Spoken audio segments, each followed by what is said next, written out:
शेरबहादुर देउवाको गृह जिल्ला पुगेर रवि लामिछानेले भने भ्रष्टाचारको फाइल खोले जस्तो गरेर बन्द गर्ने षड्यन्त्र भयो। जिस्काउनका लागि फाइल खोले जस्तो नगर्न आग्रह। जनताले ध्यान दिएर हेरिरहेको रवि लामिछानेको भनाई। पुराना दलहरूले अहिले गरे जस्तो काम 2084 सालसम्म टिके पनि 84 पछि नटिक्ने रवि लामिछानेको धारणा। काठमाडौँको सरकारी जग्गा भाडामा लिन काठमाडौँ महानगरपालिकाको अनिवार्य स्वीकृति लिनुपर्ने काठमाडौँ महानगरपालिकाका मेयर बालेन शाहको निर्देशन। काठमाडौँका मेयर बालेन शाह र उपमेयर सुनिता डङ्गोलले एकलौटी गरेको भन्दै काठमाडौँ महानगरको नगरसभा स्थगित। राष्ट्रिय परीक्षा बोर्डले यस वर्षको माध्यमिक शिक्षा परीक्षा एसई को नतिजा सार्वजनिक गर्यो। गत वर्षभन्दा नतिजा सुधार परीक्षा बोर्डले दियो। नतिजा सुधार हुनुका 3 कारण। एसई मा माथिल्लो ग्रेड ल्याउने विद्यार्थी बागमतीका धेरै, कर्णाली र सुदूरपश्चिम पछाडि पर्यो। 2 देखि 2.4 जीपीए ल्याउने विद्यार्थी सबैभन्दा धेरै। एसई मा कुन ग्रेड ल्याउनेले के पढ्न पाउँछन् यसको विषयमा पुरै जानकारी आजको समाचारमा हेर्नुहोस्। एसई उत्तीर्ण गरेका विद्यार्थीलाई एमाले अध्यक्ष केपी शर्मा ओलीले दिए सुझाव। अङ्कको भन्दा पनि रुचिको आधारमा पढ्न आग्रह।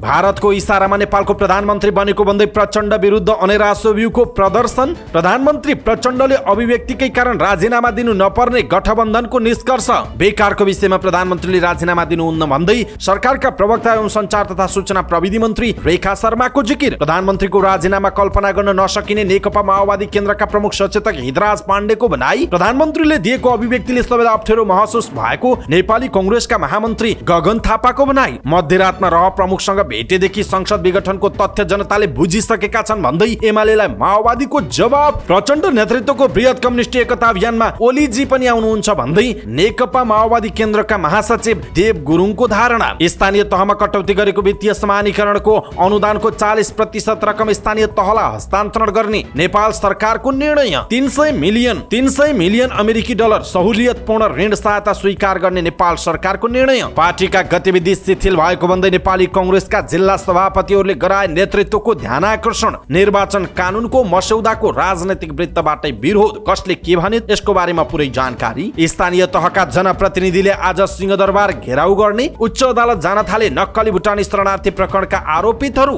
1xBet प्रकरणमा अरूको नागरिकता प्रयोग गरी 31 करोड रुपैयाँ कारोबार भएको पाइयो। कोशी प्रदेशको मुख्यमन्त्रीमा नेपाली कंग्रेसका उद्धव थापा नियुक्त। सभामुख पनि सरकार गठन प्रक्रियामा सहभागी। सभामुख होइन प्रदेश सभा सदस्य बाबुराम गौतमको समर्थन लिएका हौं भन्दै मुख्यमन्त्री थापाको प्रष्टोक्ति। चन्द्रागिरीमा विद्यार्थी कुटेको आरोपमा शिक्षक पक्राउ। विद्यार्थी अस्पतालमा भर्ना। नाबालिका बलात्कृत भएको सार्वजनिक भएपछि एलओडीका सञ्चालक राजु सिंह सुवाल पक्राउ। गोरखपुरकी लेडीडन भैरवबाट पक्राउ। हरेक वर्ष 1 लाख बेरोजगारी घटाउने योजना आयोगको लक्ष्य। मल आपूर्तिका समस्या समाधान गर्न सरकारले प्रभावकारी कदम चालोस् भन्दै नेकपा एमालेका सांसद विष्णु पौडेलको भनाई। दोस्रो तेस्रो मुलुकबाट आएका खाद्यान्नले बालबालिकामा मनोवैज्ञानिक समस्या बढ्दो रहेको राष्ट्रिय स्वतन्त्र पार्टीका सांसद विराज भक्त श्रेष्ठको जिकिर। सिजनमै किसानलाई मल दिन नसके सरकारले न्याय दिएको ठहरिँदैन भन्दै नेपाली कंग्रेसका सांसद ज्ञानेन्द्र बहादुर कार्कीको धारणा। राष्ट्र बैंकले ल्याउने मौद्रिक नीति समग्र अर्थतन्त्रको दायित्व पूरा गर्ने गरी आउने गभर्नर महाप्रसाद अधिकारीको भनाई। आगामी आर्थिक वर्षको मौद्रिक नीति खुकुलो हुनुपर्ने नेपाल उद्योग वाणिज्य महासंघका अध्यक्ष चन्द्र ढकालको भनाई। जोखिम भार 150% कायम रहनु अर्थतन्त्र संकुचनको मुख्य कारण रहेको नेपाल चेम्बर अफ कमर्सका अध्यक्ष राजेन्द्र प्रसाद मल्लको ठोकुवा। औद्योगिक वातावरण मैत्री मौद्रिक नीति ल्याउन आवश्यक रहेको नेपाल उद्योग परिसंघका अध्यक्ष राजेश कुमार अग्रवालको सुझाव। समस्याग्रस्त 12 सहकारी मध्ये 2 वटाको बचत फिर्ता, बाँकीको दायित्व कति छ यसको विषयमा पुरै जानकारी। साताको अन्तिम कारोबारको दिन बिहिबार शेयर बजार स्थिर देखियो। 3 अर्ब माथिको शेयर कारोबार। आईएमई लाइफको आईपीओ मा खुल्यो आवेदन। यूएई को सडकमा रातो बत्तीको नियम पालना नगरे झण्डै 18 लाख रुपैयाँ जरिवाना हुने व्हाइट हाउसमा भेटियो कोकिन। जो बाइडेनले प्रयोग गर्ने गरेको डोनाल्ड ट्रम्पको आरोप। स्कटल्यान्ड माथि शानदार जित निकाल्दै नेदरल्यान्ड्स आईसीसी 1 दिवसीय विश्वकपमा छनौट। र समाचार पार्टी हेल्थ टिप्स अन्तर्गत आज हामी दाँत माझ्न कस्तो टुथपेस्ट चाहिन्छ भन्ने विषयवस्तुमा हेल्थ टिप्स प्रस्तुत गर्नेछौँ। हामीलाई अन्तिमसम्म हेर्नुहोला। दर्शक महानुभाव नमस्कार। समाचार पार्टी.com को न्यूज बुलेटिनमा यहाँलाई हार्दिक स्वागत छ। म प्रहलाद चन्द्र घिमिरे। आज मिति विक्रमसम्म 2080 साल असारको 22 गते शुक्रबार इस्वी सम्म सन् 2023 जुलाई 7 तारिक आज साउन कृष्ण पञ्चमी। सदाको जय आज पनि हामी उपस्थित भएका छौँ आजका मुख्य समाचार, ब्रेकिङ न्यूज अपडेट लगायत तपाईँलाई काम लाग्ने हेर्नै पर्ने महत्त्वपूर्ण समाचारहरू लिएर। हाम्रो मेहनतका लागि यो भिडियोमा एउटा सानो लाइक अवश्य गर्नुहोला। दर्शक महानुभाव पलपलको न्यूज अपडेट हेर्नका लागि हाम्रो च्यानललाई तपाईँले अहिलेसम्म सब्स्क्राइब गर्नुभएको छैन भने कृपया सब्स्क्राइब गर्नुहोस् अनि नजिकै आउने बेल आइकनलाई क्लिक गर्नुहोला। दैनिक रूपमा हेर्नुहुन्छ भने रेगुलर भनेर लेख्नुहोला। आज पहिलोचोटि हो भने फर्स्ट टाइम भनेर लेखिदिनु होला। देशभित्र हुनुहुन्छ भने आफू रहेको गाउँठाउँ सहर जिल्लाको नाम लेख्नुहोला। विदेशमा हुनुहुन्छ भने कुन देशबाट हेरिरहनु भएको छ त्यो कुरा तलको कमेन्ट बक्समा कमेन्ट गर्नुहोला। आउनुहोस् दर्शक महानुभाव आजका मुख्य समाचार सुरु गरौँ। देउबाको गृह जिल्ला पुगेर रवि लामिछानेले भ्रष्टाचारको फाइल खोले जस्तो गरेर बन्द नगर्न आग्रह गरेको प्रसङ्गबाट। राष्ट्रिय स्वतन्त्र पार्टीका सभापति रवि लामिछानेले ठूला दलहरू सत्ता जोगाउनमा केन्द्रित भएको टिप्पणी गर्नुभएको छ। डडेलधुरा सदरमुकाममा पार्टीले आयोजना गरेको कार्यक्रमलाई सम्बोधन गर्दै उहाँले नयाँ राजनैतिक दल आएपछि पुराना राजनैतिक दल सुध्रिएलान् भन्ने अपेक्षा गरिएको भए पनि त्यस्तो नभएको बताउनुभयो। सत्ता जोगाउने खेलमा ठूला राजनैतिक दलहरू लागेका छन्, उनीहरूलाई खतराको घन्टी लागेको छैन। यो तोड्न पाए हुन्थ्यो भन्ने लागेको छ। काण्डहरूको भर्खरै खुलासा हुँदैछ। उहाँले भन्नुभयो, हाम्रो पहिलो एजेन्डा नै भ्रष्टाचारको जरो उखेल्ने हो। सरकारले अहिले भ्रष्टाचारका फाइलहरू खोल्ने काम सुरु गरेको छ, तर म यहीँबाट सरकारलाई भन्छु, फाइल खोले जस्तो गरेर बन्द गर्ने कुनै पनि षड्यन्त्र नगर्नुहोला। यदि गरे पनि 2084 सम्म त जसो तसो चल्ला, तर 2084 पछि त्यो टिक्नेवाला छैन। रवि लामिछानेको भनाइरहेको छ।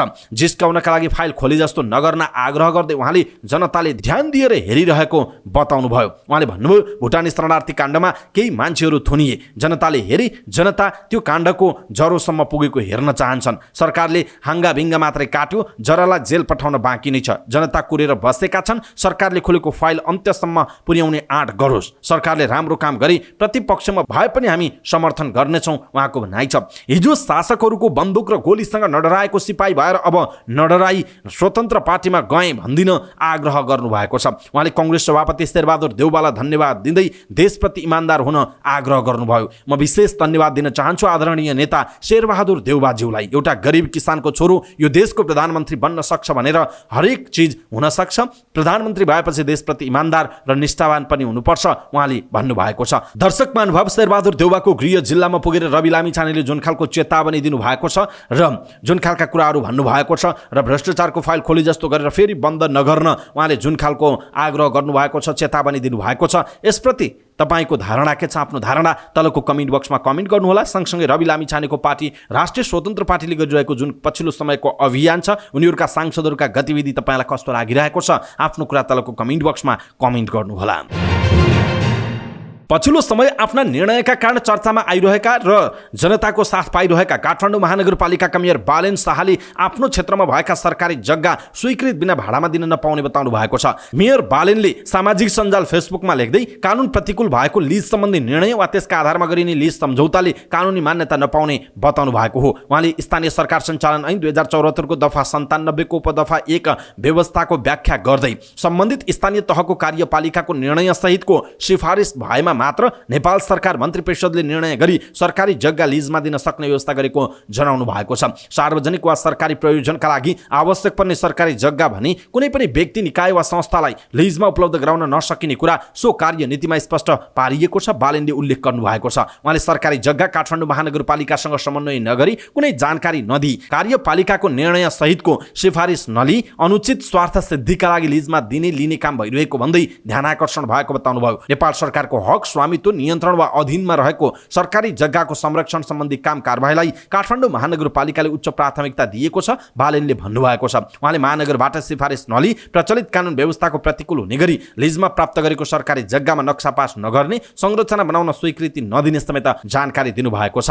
पटक पटक केन्द्र सरकार, प्रदेश सरकारसँग चुनौती दिने र सँगसँगै कतिपय कुराहरू जनताको र राष्ट्रियताको विषयमा, सँगसँगै सार्वभौम सत्ताको विषयमा म कानुन अदालत पनि मान्दिनँ भन्ने बालेन शाहले अहिले फेरि काठमाडौँको सरकारी जग्गाहरू भाडामा लिन महानगरको स्वीकृति अनिवार्य हुने र यदि महानगरको स्वीकृति नलिकन कसैले लिज दिएको छ भने त्यसले कानुनी मान्यता प्राप्त नगर्ने भनेर जुन खालको अत्यन्त महत्त्वपूर्ण डिसिजन गर्नुभएको छ, उहाँले जुन खालको कुरा भन्नुभएको छ, यसप्रति तपाईँको धारणा के छ? आफ्नो धारणा तलको कमेन्ट बक्समा कमेन्ट गर्नुहोला। आर्थिक वर्ष 2080-81 को बजेट पास गर्न बोलाइएको काठमाडौँ महानगरपालिकाको नगरसभा स्थगित भएको छ। असार 10 मा उपमेयर सुनिता ढङ्गोलले 25 अर्ब 54 करोड रुपैयाँको बजेट पेश गर्नु भएको थियो। नेपाली कांग्रेसबाट निर्वाचित जनप्रतिनिधिहरूले बजेटमा छलफल नै नभएको र मेयर बालेन शाह र उपमेयर सुनिता ढङ्गोलको एकलौटी भएको भन्दै बजेट पास गर्न बोलाइएको नगरसभा अवरुद्ध भएको जनाइएको छ। नीति तथा कार्यक्रम र बजेट पेश गर्ने छलफल नगर्ने अनि सिधै पास गरौँ त भन्न मिलेन नि। त्यही भएर हामीले विरोध गरेका हौं। नेपाली कांग्रेसबाट निर्वाचित हुनुभएका एक वडा अध्यक्षले भन्नुभयो, बजेट पास गर्नका लागि सबै विषयमा छलफल हुनुपर्छ, नेतृत्वले मनलाग्दी गर्न पाउँदैन उहाँको भनाइरहेको छ। सभाका सदस्य सचिव रहनुभएका महानगरपालिकाका प्रमुख प्रशासकीय अधिकृत वसन्त अधिकारीले विशेष कारणले 26 गतिसम्मका लागि नगरसभा स्थगित भएको सूचना प्रकाशित गर्नुभएको छ। वडाको योजना छनौटका लागि समय चाहिएकाले नगरसभा बैठक स्थगित गरिएको सहायक प्रवक्ता दीपक अधिकारीले बताउनुभयो। राष्ट्रिय परीक्षा बोर्डले यस वर्षको माध्यमिक शिक्षा परीक्षा एसई को नतिजा सार्वजनिक गरेको छ। बिहीबार बसेको बोर्डको बैठकपछि नतिजा सार्वजनिक गरिएको परीक्षा नियन्त्रक कार्यालयले नियमित तथा ग्रेड वृद्धि परीक्षाको नतिजा वेबसाइट एसएमएस र आइभीआरबाट हेर्न सकिने जनाएको छ। बोर्डले अन्तिम पटक 2072 सालको पद्धति अनुसार नतिजा प्रकाशित गरेको हो। विक्रम सम्वत 2072 को प्रणाली अनुसार सैद्धान्तिक र प्रयोगात्मकको जोडेर 35% अंक ल्याए पनि विद्यार्थी उत्तीर्ण हुने व्यवस्था छ। राष्ट्रिय परीक्षा बोर्डका अनुसार यस वर्ष गत वर्षको तुलनामा राम्रो नतिजा आएको छ। परीक्षा बोर्डका अध्यक्ष डाक्टर महाश्रम शर्माले 4,84,939 परीक्षार्थी सहभागी मध्ये 3.60बाट 4 जीपीए ल्याउने विद्यार्थीको संख्या गत वर्षको तुलनामा 1.94% बाट यस वर्ष 4.63% जीपीए ल्याउन सफल भएको बताउनुभयो। गत वर्ष 9,633 जना विद्यार्थी भएकोमा यस वर्ष 22,475 जना विद्यार्थीले 3.6 बाट 4 जीपीए ल्याएको बताउनुभयो। उहाँले 3.20 देखि 3.60 जीपीए ल्याउने विद्यार्थी 11.36 रहेको र गत वर्ष 8.40% रहेको बताउनु भएको छ। त्यस्तै बोर्डका सदस्य सचिव दुर्गा प्रसाद हरियालले 0.8 देखि 1.2 सम्म 2200 विद्यार्थीले जीपीए प्राप्त गरेको बताउनु भयो। उहाँका अनुसार 1.2 देखि 1.6 सम्म 38,770 परीक्षार्थीले उक्त जीपीए प्राप्त गरेका छन्। त्यस्तै 1.6 देखि 2 सम्म ल्याउने 88,447 परीक्षार्थी छन्। 2 देखि 2.4 सम्म ल्याउने परीक्षार्थीको संख्या 1,02,293 जना छन्। 2.4 देखि 2.8 सम्म ल्याउने विद्यार्थीको संख्या 79,331 जना परीक्षार्थी छन्। त्यस्तै गरी 2.8 देखि 3.2 सम्म ल्याउने परीक्षार्थीको संख्या 72,362 जना रहेको छ। 3.2 देखि 3.6 सम्म ल्याउने परीक्षार्थीको संख्या 55,069 जना छन्। त्यस्तै 3.6 देखि 4 सम्मको जीपीए ल्याउनेको संख्या 22,475 जना छन्। त्यस्तै जीपीए ग्रेड पोइन्ट प्राप्त नभएका अर्थात् सबै विषयको परीक्षा नदिएकाको संख्या र अनुपस्थित विद्यार्थीको संख्या 13,992 जना रहेको जनाइएको छ। यसैबीच परीक्षा बोर्डले गत वर्षको भन्दा यस वर्षको नतिजा राम्रो भएको दावी गरेको छ। विक्रम सम्वत 2072 को पद्धति अनुसार 9 देखि 90 देखि 100% ल्याउनेलाई ए प्लस, 80 देखि 90 सम्म ल्याउनेलाई ए, 70 देखि 80 सम्म 80 भन्दा कम ल्याउनेलाई बी प्लस, 60 देखि 70 भन्दा कम ल्याउनेलाई बी, 50 देखि 60 भन्दा कम ल्याउनेलाई सी प्लस, 40 देखि 50 भन्दा कम ल्याउनेलाई सी, 30 देखि 40 भन्दा कम ल्याउनेलाई डी प्लस, 20 देखि 30 भन्दा कम ल्याउनेलाई डी तथा 20 भन्दा कम ल्याउनेलाई ई ग्रेड प्रदान गरिन्छ। नयाँ निर्देशिका 2078 अनुसार सैद्धान्तिक विषयमा विद्यार्थीले अनिवार्य 35% अंक ल्याउनु पर्ने व्यवस्था छ। नयाँ पद्धति अनुसार सबै विषयमा 35% भन्दा कम अंक ल्याउनेलाई नन ग्रेडमा राख्ने व्यवस्था छ। यो व्यवस्था आगामी वर्षदेखि लागू हुने जनाइएको छ। गत चैत 17 देखि 29 सम्म देशका 2037 परीक्षा केन्द्रमा सञ्चालित परीक्षामा देशभरका सामुदायिक र निजी विद्यालयका गरी 12,083 विद्यालयका कुल 4,85,396 विद्यार्थीको सहभागिता रहेको थियो। दर्शक महानुभाव परीक्षामा सहभागी भएर नतिजा ल्याउने र जुनसुकै नतिजा आएको भए पनि कतिपय अब ग्रेड वृद्धि गर्न मन लागेको छ भने ग्रेड वृद्धि गर्ने एउटा मौका पनि छ। जे होस् एसई को नतिजा सार्वजनिक भएको छ। योभन्दा अगाडि त एसएलसीलाई फलामको गेट पनि भनेर भन्ने गरिन्थ्यो, आइरन गेट भनेर भन्ने गरिन्थ्यो। जे होस् एसईलाई अहिले पनि त्यसै रूपमा हेर्ने गरिएको छ। एसई दिएर सफलता प्राप्त गरेका सम्पूर्ण विद्यार्थीलाई धेरै धेरै बधाई र आगामी भविष्यको उज्जवल भविष्यको धेरै धेरै शुभकामना व्यक्त गर्दछौं। कृपया यहाँहरूले पनि आफ्नो शुभकामनाको सन्देश तलको कमेन्ट बक्समा कमेन्ट गर्नुहोला। माध्यमिक शिक्षा परीक्षा एसईमा अन्य प्रदेशको तुलनामा बागमतीको नतिजा राम्रो देखिएको छ। बागमतीमा माथिल्लो ग्रेड ल्याउने विद्यार्थीको संख्या अन्य प्रदेशमा भन्दा बढी देखिएका छन्। राष्ट्रिय परीक्षा बोर्डले सार्वजनिक गरेको नतिजा अनुसार बागमती प्रदेशमा 3.6 देखि 4 जीपीएसम्म ल्याउने विद्यार्थीको संख्या 11,481 रहेको छ, जुन बाँकी 6 प्रदेशमा 3.6 देखि 4 जीपीएसम्म ल्याउने कुल विद्यार्थी संख्या भन्दा बढी रहेको छ। बागमतीमा कुल 79,243 जनाले एसई दिएकोमा 3.6 देखि 4 जीपीए ल्याउने 11.56% रहेको जना जनाइएको छ। त्यस्तै यो ग्रेड समूहमा कोशीका 8,332, मधेसका 8,449, त्यस्तै गरी गण्डकीमा 4,693, लुम्बिनीका 6,813, कर्णालीका 1,320 र सुदूरपश्चिमका 1,810 विद्यार्थी रहेको जनाइएको छ। प्रतिशतमा हिसाब गर्दा 3.2 देखि 3.6 GPA ल्याउनेहरू गण्डकीमा 11.20, मधेसमा 10.92, कोशीमा 10.85, लुम्बिनीमा 8.42 र कर्णालीमा 3.55 अनि सुदूरपश्चिममा 3.33% रहेको जनाइएको छ। राष्ट्रिय परीक्षा बोर्डले माध्यमिक शिक्षा परीक्षा एसई 2079 को नतिजा सार्वजनिक गर्यो। बोर्डले यस वर्षको नतिजा पुरानै ग्रेडिङमा सार्वजनिक गरेको छ, जस अनुसार प्राप्त अङ्कका आधारमा ई ग्रेड पनि निर्धारण गरेर अब विद्यार्थीलाई प्रमाणपत्र दिइनेछ। सार्वजनिक गरिएको नतिजापछि अब विद्यार्थी फेल भएका छैनन्। उनीहरूले ल्याउने अङ्कको आधारमा के विषय पढ्न पाउने र के नपाउने भन्ने सरकारले पनि तोकिदिएको छ र धेरै विद्यार्थीहरूलाई अब के पढ्ने भन्ने कौतूहलताको विषय पनि रहेको छ। कक्षा 11 मा भर्ना पाउन अङ्ग्रेजी, गणित, विज्ञान, नेपाली र सामाजिकमा न्यूनतम D+ ल्याउनै पर्छ। विज्ञान पढ्न विज्ञान र गणितमा C+ ल्याउनै पर्छ। 8 विषयमा परीक्षा दिँदा गणित, नेपाली, अङ्ग्रेजी, सामाजिक अध्ययन र विज्ञान बाहेकका 3 विषयमा भने जुन ग्रेड ल्याउँदा पनि हुन्छ। नेपाली, अङ्ग्रेजी र सामाजिक अध्ययनमा D ग्रेड ल्याए पनि विज्ञान पढ्न पाइन्छ।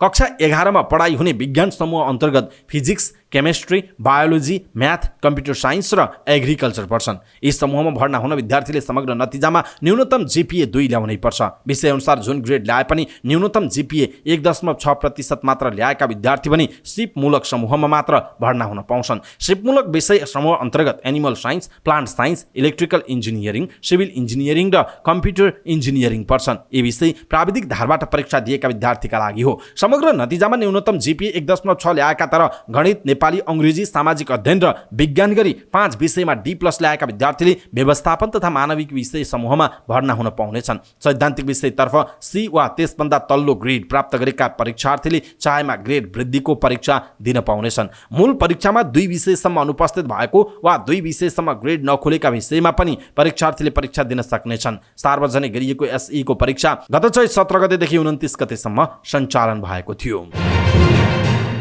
नेकपा एमालेका अध्यक्ष एवं पूर्व प्रधानमन्त्री केपी शर्मा ओलीले माध्यमिक शिक्षा परीक्षा एसई मा सर्वोत्कृष्ट सहित विभिन्न ग्रेडमा उत्तीर्ण हुने विद्यार्थीहरूलाई बधाई दिनुभएको छ। राष्ट्रिय परीक्षा बोर्डले नतिजा सार्वजनिक गरेपछि ओलीले अबको पढाइमा विषय छनौट गर्दा अहिले प्राप्त गरेको अङ्कको आधारमा भन्दा पनि आफ्नो आन्तरिक रुचिको आधारमा विषय छनौट गर्न सुझाव दिनुभएको छ। उहाँले भन्नुभयो, शिक्षामा आफूले छनौट गरेको विषयमा निरन्तर सफलता प्राप्त होस्, जीवनका सम्पूर्ण परीक्षा सफल होउन्, उत्तर प्रगतिको कामना छ। एसई को नतिजा गत वर्षको भन्दा सुधार आएको छ। दर्शक महानुभाव, एसई उत्तीर्ण विद्यार्थीलाई केपी शर्मा ओलीले जुन सुझाव दिनुभएको छ, अङ्कको भन्दा पनि रुचिको आधारमा पढ्नुहोस् भनेर केपी शर्मा ओलीको जुन अनुरोध छ, यसप्रति तपाईँको धारणा के छ? कम्तीमा एउटा कमेन्ट तलको कमेन्ट बक्समा कमेन्ट गर्नुहोला।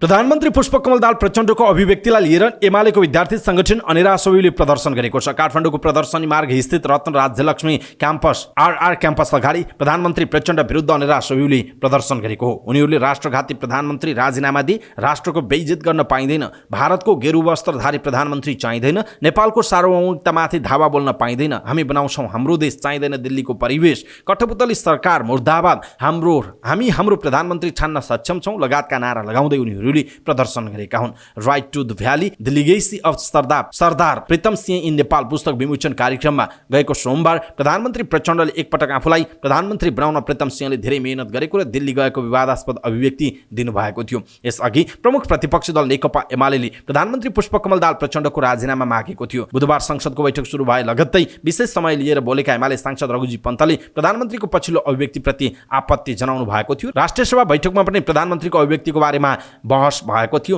र एमालेले संसद अवरोध गरेको थियो। राजीनामा नभएसम्मका लागि संसद बैठक चल्न नदिने भनेर पनि नेकपा एमालेले भनेको छ। दर्शक महानुभाव, यसप्रति तपाईँको धारणा के छ? आफ्नो धारणा तलको कमेन्ट बक्समा कमेन्ट गर्नुहोला। सत्ता गठबन्धनले प्रधानमन्त्रीले दिएको अभिव्यक्तिका कारण प्रधानमन्त्रीले राजीनामा दिनुपर्ने निष्कर्ष निकालेको छ। प्रधानमन्त्रीको सरकारी निवास बालुवाटारमा बसेको सत्तारूढ दलहरूको बैठकले कुनै पनि बेलाको प्रसङ्गमा दिएको अभिव्यक्तिलाई लिएर प्रधानमन्त्रीले राजीनामा दिन नपर्ने निर्णय गरेको। बैठकपछि सञ्चारकर्मीसँग कुराकानी गर्दै नेकपा एकीकृत समाजवादीका अध्यक्ष राजेन्द्र प्रसाद पाण्डेले प्रधानमन्त्रीले दिएको अभिव्यक्तिलाई लिएर प्रमुख प्रतिपक्षी दल नेकपा एमालेले प्रधानमन्त्रीको राजीनामा माग्नु असंसदीय भएको निष्कर्ष गठबन्धनले निकालेको बताउनुभयो। उहाँले बैठकमा गठबन्धनका दलहरूको छलफलबाट राजीनामा दिनु नपर्ने निष्कर्ष निकालिएको निकालिएको बताउनुभयो। उपाध्यक्ष पाण्डेले बैठकले मिटर ब्याज विरुद्धको सम्बन्धी अध्यादेशमा रहेका समस्याका बारेमा गठबन्धन दलबीच छलफल गरी चाँडै नै संसदबाट पास गर्ने निर्णय भएको समेत बताउनुभयो।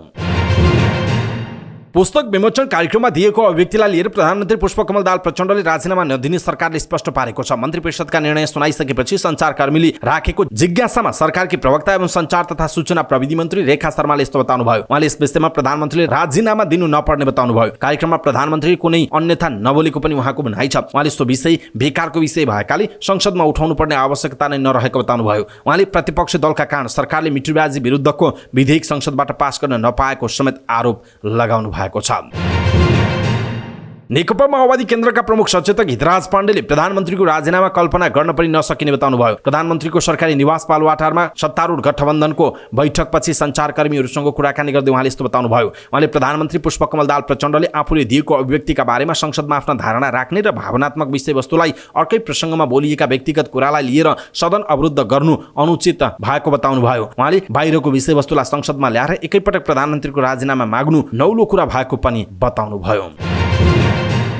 नेपाली कांग्रेसका महामन्त्री गगन थापाले संसद अवरुद्ध भएको बारे प्रधानमन्त्रीले संसदमा आफ्नो धारणा राखेपछि स्पष्ट हुने बताउनुभयो। पार्टी केन्द्रीय कार्यालय सानेपामा भएको जिल्ला सभापतिहरूको भेलापछि सञ्चारकर्मीहरूसँग कुराकानी गर्दै उहाँले यस्तो बताउनुभयो। उहाँले प्रधानमन्त्री पुष्पकमल दाहाल प्रचण्डले दिएको अभिव्यक्तिले सबैलाई अप्ठ्यारो महसुस भएको बताउनुभयो। उहाँले प्रधानमन्त्री दाहालले पुस्तक विमोचनका क्रममा अभिव्यक्त गर्नुभएको कुरा प्रधानमन्त्रीको हैसियतले बोल्न नहुने र शोभनीय नभएको पनि बताउनुभयो। उहाँले प्रधानमन्त्री स्वयंले यस विषयमा संसदमा स्पष्टीकरण दिएपछि अन्यलता हट्ने स्पष्ट पार्नुभयो। महामन्त्री थापाले बैठकमा जिल्ला सभापतिहरूले आगामी केन्द्रीय समितिले सबै समस्यालाई हल गरेर लैजान सुझाव दिनुभएको बताउनुभयो।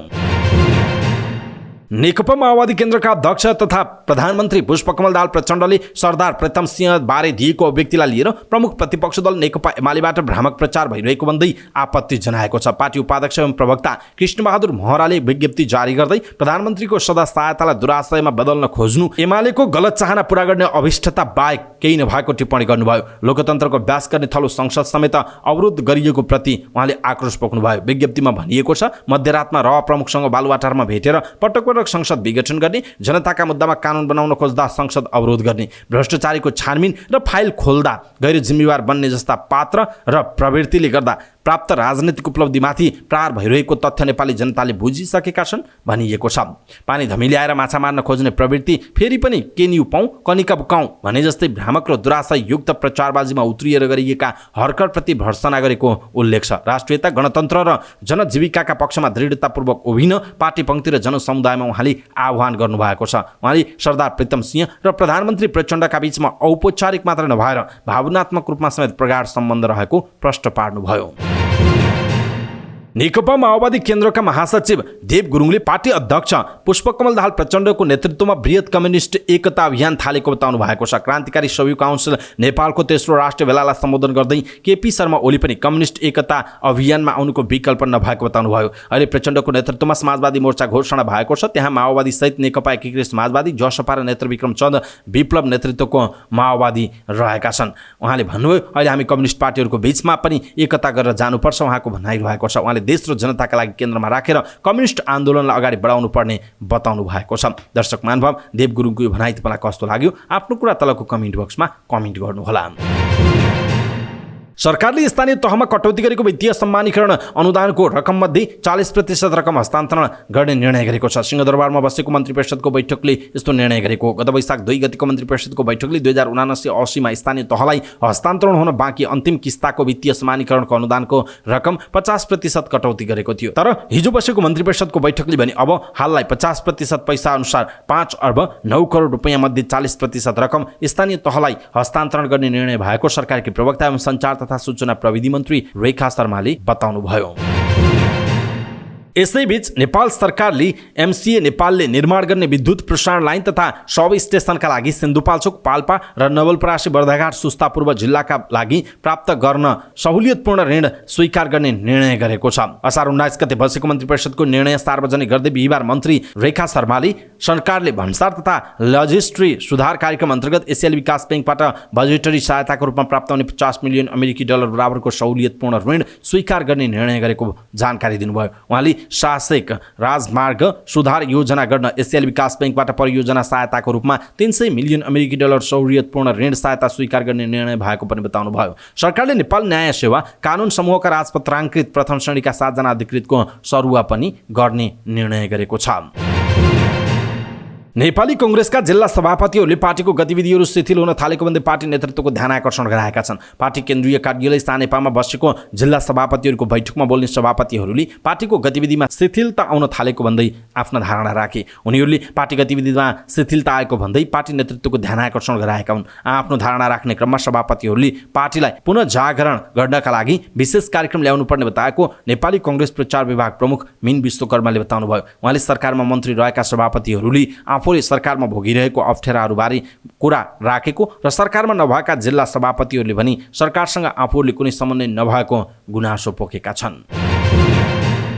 निर्वाचन सम्बन्धी कानुनलाई संशोधन र एकीकरण गर्न बनेको विधेयक संविधानको मर्म र भावना विरुद्ध भएको भन्दै राजनीतिक वृत्तबाट नै विरोध भएको छ। निर्वाचन आयोगले सरकारलाई पठाएको निर्वाचन सम्बन्धी मस्यौदामा संविधानको बर्खिलाप हुने गरी नै पुरानै व्यवस्था गरिएको भन्दै राजनीतिक वृत्तबाट विरोध गरिएको हो। प्रमुख प्रतिपक्ष दल नेकपा एमालेकी अर्थ तथा योजना विभाग प्रमुख एवं पूर्व सांसद बिन्दा पाण्डेले मस्यौदाले संविधानको धारा 38 को उपधारा 4 लाई सम्बोधन गर्न नसकेको टिप्पणी गर्नुभयो। उहाँले संविधानले प्रदत्त गरेका राज्यका सबै निकायमा समावेशी महिलालाई समानुपातिक समावेशी सिद्धान्तको आधारमा सहभागी हुने हकलाई निर्वाचन सम्बन्धी विधेयक सुरक्षित र सुनिश्चित गर्न नसकेको दावी गर्नुभयो। उहाँले आयोगले संविधानको प्रावधानलाई समेत कुल्चिएर मस्यौदा लाएकोमा आपत्ति पनि जनाउनु भएको छ।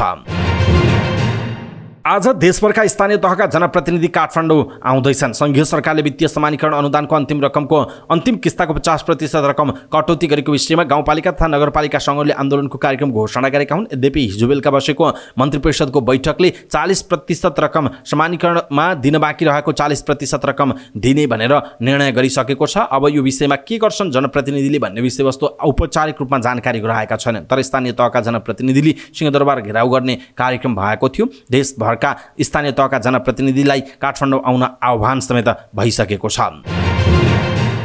आफूलाई गलत रूपमा थुनामा राखिएको दावी गर्दै नक्कली भुटानी शरणार्थी प्रकरणमा मुछिएका आरोपितहरू उच्च अदालत पाटन गएका छन्। उनीहरूले जिल्ला अदालत काठमाडौँको आदेश बदर गरी आफूलाई सामान्य तारिखमा छुटाउन आदेश जारी गर्नुपर्ने माग राखेका छन्। नक्कली भुटानी शरणार्थी प्रकरणमा पक्राउ परेका 18 जनामध्ये 16 जनालाई जिल्ला अदालत काठमाडौँले थुनामा पठाउने आदेश गरेको थियो। 2 जनालाई मात्रै धरौटीमा रिहा गरेको थियो। यीमध्ये 7 जना आरोपितहरू उच्च अदालत पुगेका हुन्। जिल्ला अदालतको आदेश विरुद्ध अहिलेसम्म 7 जनाको निवेदन दर्ता भएको उच्च अदालत पाटनका रजिस्ट्रार ठगिन्द्र कट्टेलले जानकारी दिनुभयो। 1xBet मार्फत अनलाइन जुवा खेलाएको आरोपमा पक्राउ परेका एजेन्ट दिनेश खड्का मन्जुरी बिना अन्य केही व्यक्तिको नागरिकता प्रयोग गरेको पाइएको छ। खड्काले अनलाइन जुवा खेल मार्फत 31 करोड रुपैयाँभन्दा बढीको कारोबार गरेको पाइएको अनुसन्धानमा खुलेको प्रहरीले जनाएको छ। गत जेठ 30 गते पक्राउ परेका खड्काले केही व्यक्तिको नागरिकता प्रयोग गरी उनीहरूको मन्जुरी बिना 42 वटा खाता खोलेर विद्युतीय माध्यम दुरुपयोग गरी अनाधिकृत रूपमा खातामा 31 करोड 32,64,252 रुपैयाँ जम्मा गरेर त्यो रकम अन्य खातामा पठाएको खुल्न आएको काठमाडौँ उपत्यका अपराध अनुसन्धान कार्यालयका प्रवक्ता एवं प्रहरी उपरीक्षक एसपी रविन्द्र रेग्मीले जानकारी दिनुभयो। कोशी प्रदेशको मुख्यमन्त्रीमा नेपाली कांग्रेसका संसदीय दलका नेता उद्धव थापा नियुक्त हुनुभएको छ। थापाले प्रदेश सभाका 47 सदस्यको समर्थन आफूलाई रहेको भन्दै बिहिबार साँझ प्रदेश प्रमुख परशुराम खापुङ समक्ष मुख्यमन्त्रीमा दाबी पेश गर्नुभएको हो। खापुङले थापालाई मुख्यमन्त्रीमा नियुक्त गर्नुभयो। थापाले आफ्नो दलका 29 प्रदेश सभा सदस्य, माओवादी केन्द्रका 12 जना, नेकपा एकीकृत समाजवादीका 4 जना, जनता समाजवादी पार्टीका 1 जना र सभामुख बाबुराम गौतमको समर्थन आफूलाई रहेको भन्दै उहाँले दाबी पेश गर्नुभएको हो। यसैबीच कोशी प्रदेशका नवनियुक्त मुख्यमन्त्री उद्धव थापाले सरकार गठनका लागि दाबी पेश गर्ने क्रममा सभामुख नभई प्रदेश सभा सदस्य बाबुराम गौतमको समर्थन लिएको बताउनुभयो। कांग्रेस संसदीय दलका नेता समेत रहनुभएका थापाले मुख्यमन्त्रीमा दाबी गर्दा माओवादी केन्द्र, एकीकृत समाजवादी, जनता समाजवादी पार्टीका साथै सभामुख बाबुराम गौतमको समेत समर्थन पेश गरेको जनाइएको छ। मुख्यमन्त्री नियुक्तपछि सञ्चारकर्मीसँग कुराकानी गर्दै उहाँले थापाले सभामुखलाई विवादमा पार्ने काम आफूले नगरेको दावी गर्नुभयो। सभामुख निर्वाचित भएसँगै गौतमले दलको सदस्यता त्यागेको भन्दै थापाले आफूले पनि तटस्थ सदस्यका रूपमा गौतमको समर्थन लिएको दावी गर्नुभयो। उहाँले प्रदेशको संरचनाभित्र रहेर सरकार विस्तार लगायतको काम गर्ने र संविधान अनुसार 30 दिनभित्र विश्वासको मत लिने बताउनु भएको छ। काठमाडौँको चन्द्रागिरी नगरपालिका 1 को श्रीकृष्ण माविमा विद्यार्थी कुटपिट गरेको आरोपमा शिक्षक पक्राउ परेका छन्। कुटपिटबाट घाइते भएका विद्यार्थीलाई ओम समाज अस्पतालमा भर्ना गरिएको छ। कुटपिट गरेको आरोपमा शिक्षक एकराज पण्डितलाई महानगरीय प्रहरी प्रभाग बलम्बुली नियन्त्रणमा लिएको छ। घटनाबारे अनुसन्धान भइरहेको प्रहरीले जनाएको छ। उमेर नपुगेका व्यक्तिलाई क्लबमा प्रवेश गराएको आरोपमा काठमाडौँ ठमेल स्थित night club LOD lord of ड्रिङ्क्सका सञ्चालक राजु सिंह सुवाल पक्राउ परेका छन्। LODमा गएकी एक 16 वर्षकी बालिका बलात्कृत रहेको सार्वजनिक भएपछि जिल्ला प्रहरी परिसर ललितपुरले सञ्चालक सुवाललाई पक्राउ गरेको हो। उमेर नपुगेका व्यक्ति क्लबमा प्रवेश गराएको विषयमा अनुसन्धानका लागि उनलाई पक्राउ गरिएको ललितपुरका प्रहरी प्रमुख SSP सिद्धिविक्रम शाहले जानकारी दिनुभयो।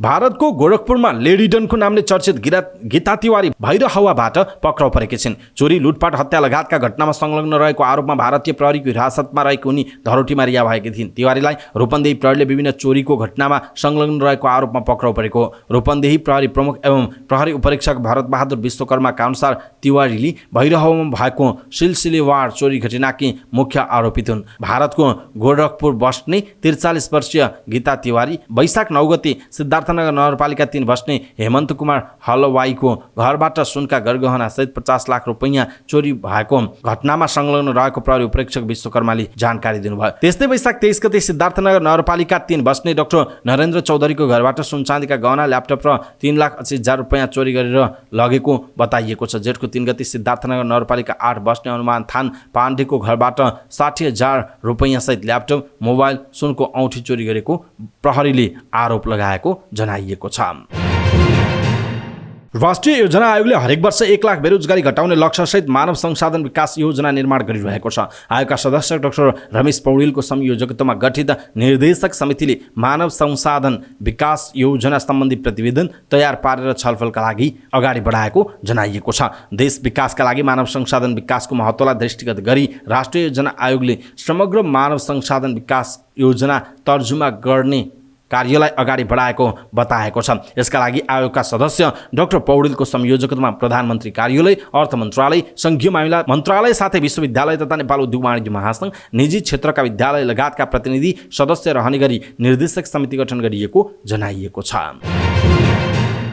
नेकपा एमालेका उपाध्यक्ष एवं सांसद विष्णुप्रसाद पौडेलले मल आपूर्तिमा विद्यमान समस्या समाधानका निम्ति प्रभावकारी कदम चाल्न सरकारलाई सुझाव दिनुभयो। सिंहदरबारमा बसेको अर्थ समितिको बैठकमा बोल्दै उहाँले यस्तो बताउनु भएको हो। उहाँले चाहिने बेलामा मल आपूर्ति नगर्ने र त्यसको असर कृषकलाई पार्न नहुने बताउनुभयो। उहाँले कृषि उत्पादनमा असर पर्दा समग्र खाद्य चक्रमा नै असर पर्ने भन्दै सरकारले यसबारेमा समयमा नै सोच्न जरुरी रहेको बताउनुभयो। उहाँले रासायनिक मल सार्वजनिक खरिद वा G2G को प्रक्रिया जुनसुकैबाट गरे पनि खरिदका लागि समय सीमा निर्धारण गर्नुपर्ने बताउनु भएको छ। राष्ट्रिय स्वतन्त्र पार्टीका सांसद विराज भक्त श्रेष्ठले रासायनिक मलका कारण प्रकृतिमा असर परिरहेको बताउनु भएको छ। सिंहदरबारमा बसेको अर्थ समितिको बैठकमा बोल्दै उहाँले यस्तो बताउनु भयो। उहाँले रासायनिक मलले गर्दा जल, जमिन र वायुलाई संक्रमण गरिरहेकाले त्यसलाई कसरी नियन्त्रण गर्न सकिन्छ भन्ने विषयमा सरकारले सोच्न आवश्यक रहेको बताउनु भयो। उहाँले रासायनिक मलको प्रयोगका बारेमा जनस्वास्थ्यमा परेको असर, जनस्वास्थ्यको संवेदनशीलतामा ध्यान दिनुपर्ने कुराहरू, उहाँले दोस्रो तेस्रो मुलुकबाट आएको खाद्यान्नहरूले गर्दा बालबालिकाहरूमा मनोवैज्ञानिक मनोविकासमा असर परेको अध्ययनले देखाएको पनि बताउनु भएको छ। नेपाली कांग्रेसका सांसद ज्ञानेन्द्र बहादुर कार्कीले समयमा नै किसानलाई रासायनिक मल उपलब्ध गराउन नसके समितिको छलफलको सार्थकता नरहेको बताउनु भएको छ। सिंहदरबारमा बसेको अर्थ समितिको बैठकमा बोल्दै उहाँले यस्तो बताउनु भयो। उहाँले अहिलेको सिजनमा समयमा नै मल दिन नसके किसानप्रति सरकारले न्याय गरेको नठहरिने उहाँको भनाइरहेको छ। नेपाल राष्ट्र बैंकका गभर्नर महाप्रसाद अधिकारीले राष्ट्र बैंकले ल्याउने मौद्रिक नीति समग्र अर्थतन्त्रको दायित्व पूरा गर्ने गरी आउने बताउनु भएको छ। काठमाडौँमा नेपाल उद्योग वाणिज्य महासंघ, नेपाल चेम्बर अफ कमर्स र नेपाल उद्योग परिसंघको तर्फबाट आयोजित आगामी मौद्रिक नीति समीक्षा कार्यक्रमलाई सम्बोधन गर्दै उहाँले यस्तो बताउनु भएको हो। उहाँले राष्ट्र बैंक आफ्नो जिम्मेवारीबाट भाग्न नसक्ने भन्दै मौद्रिक नीति समग्र अर्थतन्त्रको दायित्व आर्थिक विकासमा केन्द्रित रहने बताउनु भयो। उहाँले राष्ट्र बैंकले अहिले मौद्रिक नीतिका लागि सुझाव सङ्कलन गरिरहेको बताउनु भयो। नेपाल उद्योग वाणिज्य महासङ्घका अध्यक्ष चन्द्र ढकालले बजेटको लक्ष्य उद्देश्य र पूरा गर्नका लागि आगामी आर्थिक वर्षको मौद्रिक नीति खुकुलो हुनुपर्ने बताउनु भएको छ। काठमाडौँमा नेपाल उद्योग वाणिज्य महासङ्घ, नेपाल चेम्बर अफ कमर्स र नेपाल उद्योग परिसङ्घको तर्फबाट आयोजित आगामी मौद्रिक नीति समीक्षा कार्यक्रममा बोल्दै उहाँले यस्तो बताउनु भएको हो। उहाँले अवधि अनुसारको मुद्दती रेट बनाएर वा फिक्स्ड डिपोजिट र सेभिङको 5% कर हटाएरै भए पनि अर्थतन्त्र चलायमान बनाउनु पर्नेमा जोड दिनुभयो। उहाँले राष्ट्र बैंकको पोलिसी रेट 20% रहेको र त्यसलाई 15%मा झारेर भए पनि अर्थतन्त्र चलायमान बनाउनु पर्ने बताउनु भएको छ। नेपाल चेम्बर अफ कमर्सका अध्यक्ष राजेन्द्र प्रसाद मल्लले अर्थतन्त्र सङ्कुचन हुनुको प्रमुख कारण जोखिम भार 150% कायम रहनु रहेको बताउनु भएको छ। काठमाडौँमा नेपाल उद्योग वाणिज्य महासङ्घ, नेपाल चेम्बर अफ कमर्स र नेपाल उद्योग परिसङ्घको तर्फबाट आयोजित आगामी मौद्रिक नीति समीक्षा कार्यक्रममा बोल्दै उहाँले यस्तो बताउनु भएको हो। उहाँले अर्थतन्त्र चलायमानका लागि यो बेस रेटमा लिने प्रिमियम मूल्य पक्षपातपूर्ण रहेको बताउनु भयो। उहाँले अधिकतम 2% भन्दा बढी ननागिकन प्रिमियम लिने व्यवस्था गर्न माग गर्नु भएको छ। उहाँले अहिले अर्थतन्त्र सङ्कुचन बनेको मुख्य कारण घर जग्गा तथा शेयर कारोबार गर्दा धितोमा राखेर ऋण लिने जोखिम रहेको पनि बताउनु भएको छ। नेपाल उद्योग परिसङ्घका अध्यक्ष राजेश कुमार अग्रवालले 6% आर्थिक वृद्धिको लक्ष्य हासिल गर्नका लागि बजेटको सोच अनुरूप औद्योगिक वातावरण मैत्री मौद्रिक नीति ल्याउन आवश्यक रहेको बताउनु भयो। काठमाडौँमा नेपाल उद्योग वाणिज्य महासङ्घ, नेपाल चेम्बर अफ कमर्स र नेपाल उद्योग परिसङ्घको तर्फबाट आयोजित आगामी मौद्रिक नीति समीक्षा कार्यक्रममा बोल्दै उहाँले यस्तो बताउनु भयो। उहाँले राष्ट्र बैंकले मूल्य वृद्धिको लक्ष्य सीमामा 2% को लचकतालाई दृष्टिगत गरेर मौद्रिक नीति ल्याउनु पर्ने बताउनु भयो। उहाँले निजी क्षेत्रको कर्जा विस्तारमा मौद्रिक नीतिले जोड दिन आवश्यक रहेको पनि बताउनु भएको छ। हालसम्म समस्याग्रस्त घोषणा भएका 12 सहकारी संस्था मध्ये 2वटाको मात्र बचत फिर्ता भएको छ। रकम फिर्ता गर्न नसकेका 10वटा सहकारीमा 5057 जना बचतकर्ताको 3,78,98,23,000 रुपियाँ फँसेको जनाइएको छ। समस्याग्रस्त सहकारी व्यवस्थापन समितिका अनुसार यसबीचमा 9वटा सहकारीले 46,76,65,60 रुपियाँ बराबरको बचत फिर्ता गरेका छन्। 5 वर्ष अघि 10वटा सहकारी संस्थालाई समस्याग्रस्त घोषणा गरिएको थियो, जुन सहकारीको व्यवस्थापन गर्न कार्यालयलाई जिम्मा लगाइएको जनाइएको छ। त्यस्तै बेला सहकारीमा 1069 जना बचतकर्ताले रकम फिर्ताको दाबी गरेका थिए। ती मध्ये 409 जनाले आफ्नो बचत रकम फिर्ता पाएको जनाइएको छ।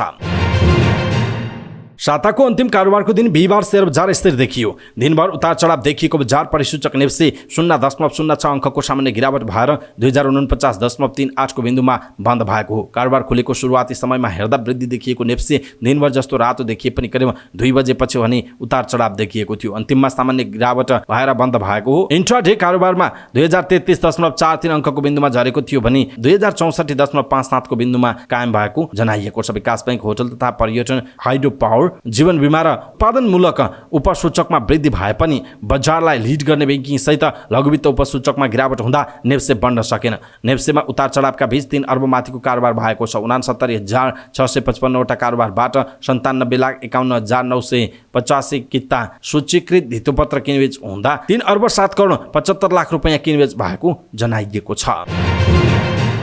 आइएमई लाइफ इन्सुरेन्स कम्पनीको प्राथमिक शेयर आइपिओमा आवेदन खुल्ला भएको छ। कम्पनीले 21 असार बिहिबारदेखि आइपिओमा आवेदन खुल्ला गरेको। कम्पनीले प्रति शेयर 100 रुपियाँ अंकित मूल्यमा 136 रुपियाँ 91 पैसा प्रिमियम थप गरी प्रति शेयर कुल 236 रुपियाँ 91 पैसामा आइपिओ निष्कासन खुल्ला गरेको हो। जारी पुँजी 4 अर्ब रुपियाँको 30% का दरले हुन आउने 1 अर्ब 20 करोड रुपियाँ बराबरको 1 करोड 20 लाख किता शेयर निष्कासन गर्न धितोपत्रबाट स्वीकृत पाएको जनाइएको छ।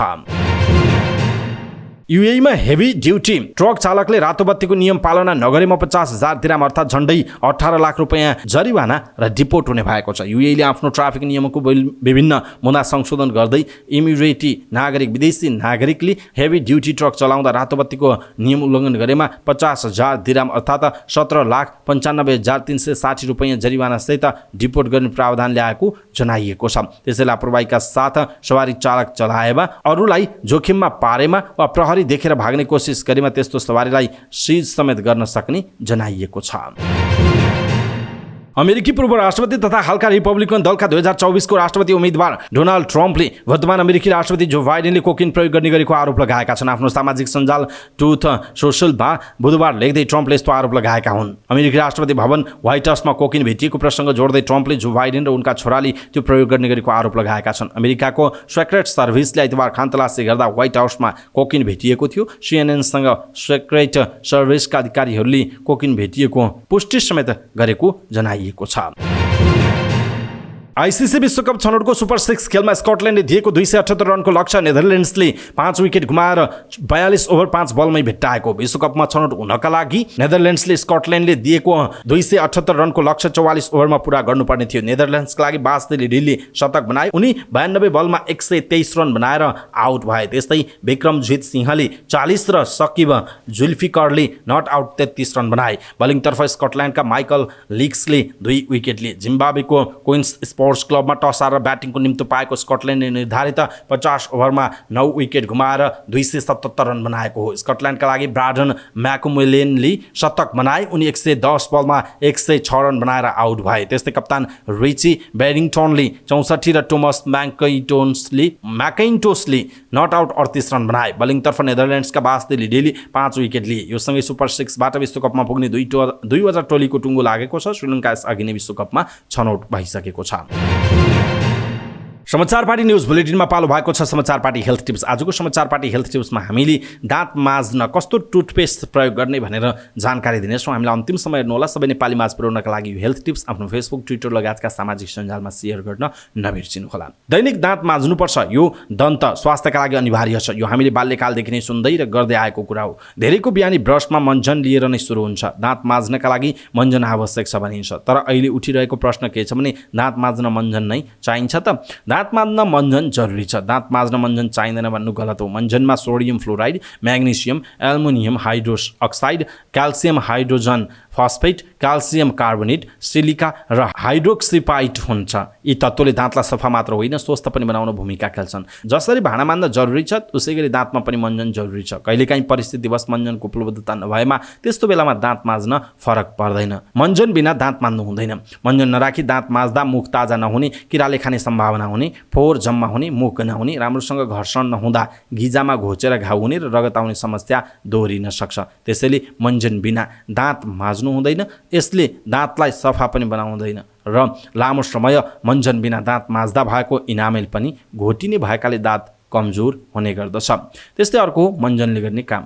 मञ्जनमा हुने मुख्यतया भूमिका क्याल्सियम, सोडियम र फ्लोराइडको हुन्छ। क्याल्सियमले दाँतलाई खनिज प्रदान गर्छ, सफा गर्छ र बलियो बनाउन मद्दत गर्छ। सोडियम फ्लोराइडले जमेको फोहोरलाई हटाउनुका साथै दाँतमा किरा लाग्न दिँदैन। त्यसमा भएका अन्य तत्त्वले मुखलाई ताजा बनाउँछ। त्यसैले त दाँत माझिसकेपछि फ्रेस अनुभव हुन्छ। यसले आत्मबल पनि बढाउन सहयोग गर्दछ। त्यसो भए मञ्जन किन्दा के कुरामा ध्यान दिने त? दाँतलाई फाइदा गर्ने धेरै तत्त्व भएका मञ्जनहरू बजारमा छन्, तर यसमा सबैभन्दा प्रमुख भनेको क्याल्सियम र फ्लोराइड हो। त्यसैले मञ्जन किन्दा फ्लोराइड र क्याल्सियम भएको हेरेरै किन्नुपर्छ। दाँत कमजोर र झनझन गर्ने समस्या भएका व्यक्तिका लागि बी सेन्सोडाइन मञ्जन प्रयोग गर्नुपर्छ। यसमा क्याल्सियम र फ्लोराइडसँगै पोटासियम पनि रहेको हुन्छ। पोटासियम नाइट्रेटले श्रिङ्ग हुनबाट जोगाउँछ र दाँतलाई बलियो बनाउन मद्दत गर्दछ। बालबालिका लागि छुट्टै मञ्जन। बच्चाका लागि फ्लोराइड कम भएको छुट्टै किसिमको मञ्जन प्रयोग गर्नुपर्छ, किनकि बच्चाले मञ्जनलाई निल्न पनि सक्छन्। उनीहरूको शरीर फ्लोराइडलाई ग्रहण गर्ने किसिमले बनिसकेको हुँदैन। यस्ता मञ्जन बजारमा सहजै पाउन सकिन्छ। त्यसैले उनीहरूको मञ्जनमा विभिन्न किसिमका फलफुलयुक्त फ्लेभर पनि राखिएको हुन्छ ताकि उनीहरूमा दाँत माझ्न नहिचकिचाउन् र रहर झन बढोस्। वयस्कले माझ्ने फ्लोराइडको मात्रा उच्च भएको मञ्जनले बालबालिकामा डेन्टल फ्लोरोसिसको समस्या बढाउने सम्भावना हुन्छ। त्यसैले डेन्टल फ्लोरोसिसको दाँतलाई कमजोर बनाउने, दाँत फुकालेर सेतो हुने, पहेँलो र खैरो देखिने, यसले दाँतको स्वास्थ्यलाई त बिगार्छ, साथै अनुहारको सुन्दरतामा पनि कमी ल्याउने जनाइएको छ। यति मात्र होइन, दीर्घकालीन रूपमा पछि दाँत टुक्रिँदै जाने र प्वाल पर्ने समस्या समेत लगाउनु पर्ने हुन सक्ने बताइएको छ। मञ्जनले मात्र नभई कतै पानीमा पनि फ्लोराइडको मात्रा उच्च हुन्छ। यसले सबै उमेर समूहमा डेन्टल फ्लोरोसिसको समस्या निम्त्याउन सक्छ। त्यसो भए मञ्जन प्रयोग गर्ने सही मात्रा के हो त? कतिपयले मञ्जन ब्रसभरि हालेर माझ्ने गरेको पाइन्छ। यसरी माझ्दा दाँत अत्यन्त चम्किलो हुनेमा धेरैको भ्रम हुन्छ।